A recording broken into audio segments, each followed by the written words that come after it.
सुप्रभातम। आज हम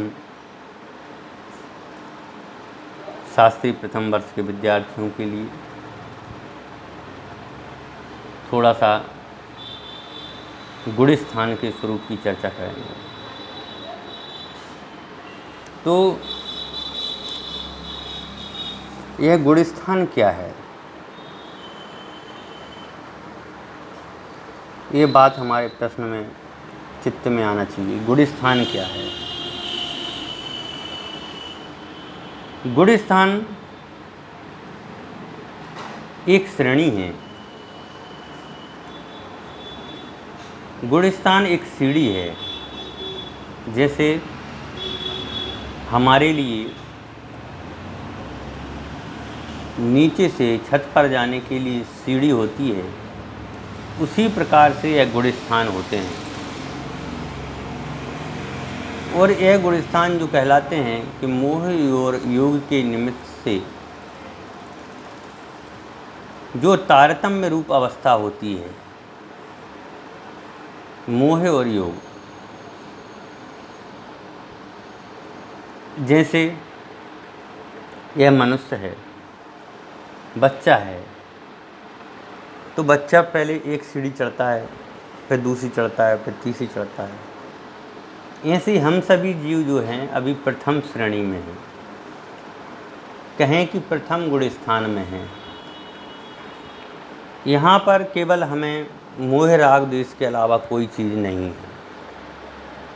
लेकिन हम जब अपने आप को ऋषि मुनि साधु संतों की तरह अपने जीवन को परिवर्तित करेंगे तो नियम से हम भी उच्च श्रेणी पद को प्राप्त कर पाएंगे। गुण जीव मार्गस्थानानि प्रत्येकम चतुर्दशा, कि गुण स्थान, जीव समास और मार्गणा प्रत्येक के 14 भेद हैं। गुण स्थान के 14 भेद हैं, जीव समास के 14 भेद हैं और मार्गणा स्थान के प्रत्येक के 14 भेद कहे गए हैं। गुण स्थान के संबंध में कहते हैं कि मोह और मन वचन काय की प्रवृत्ति के निमित्त से जीव के अंतरंग परिणामों की तारतम्यता को गुण स्थान कहते हैं। गुण स्थान आत्मिक गुणों के विकास की क्रमिक अवस्थाओं का द्योतक है।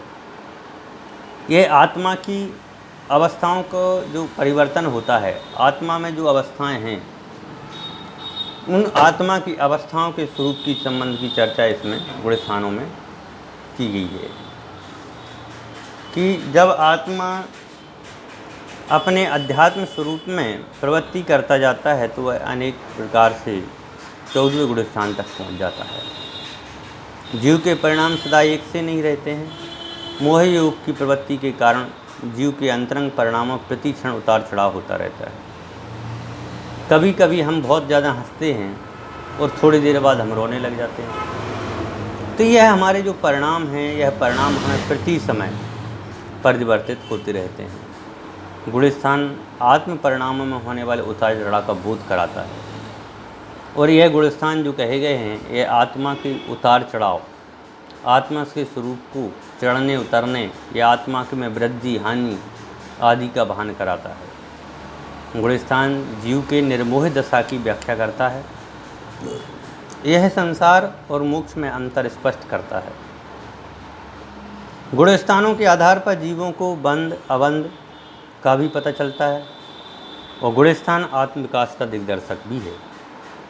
जैन दर्शन के अनुसार अनंत दर्शन, अनंत ज्ञान, अनंत सुख और अनंत शक्ति रूप स्वरूपी है, किंतु अनादि कर्मों से बद्ध होने के कारण भी शक्तियाँ प्रकट नहीं होती। कर्मों का आवरण उनके मूल को आवृत या विकृत कर देता है। जितना जितना कर्म अवस्था आवरण की घटनाएं सघन होती जाती हैं, उतनी उतनी जीव शक्तियों का प्रकाश कम होता जाता है तथा जितने जितने कर्म पटल विरल होते जाते हैं, उतने उतने ही आत्मशक्ति का विकास भी होता जाता है।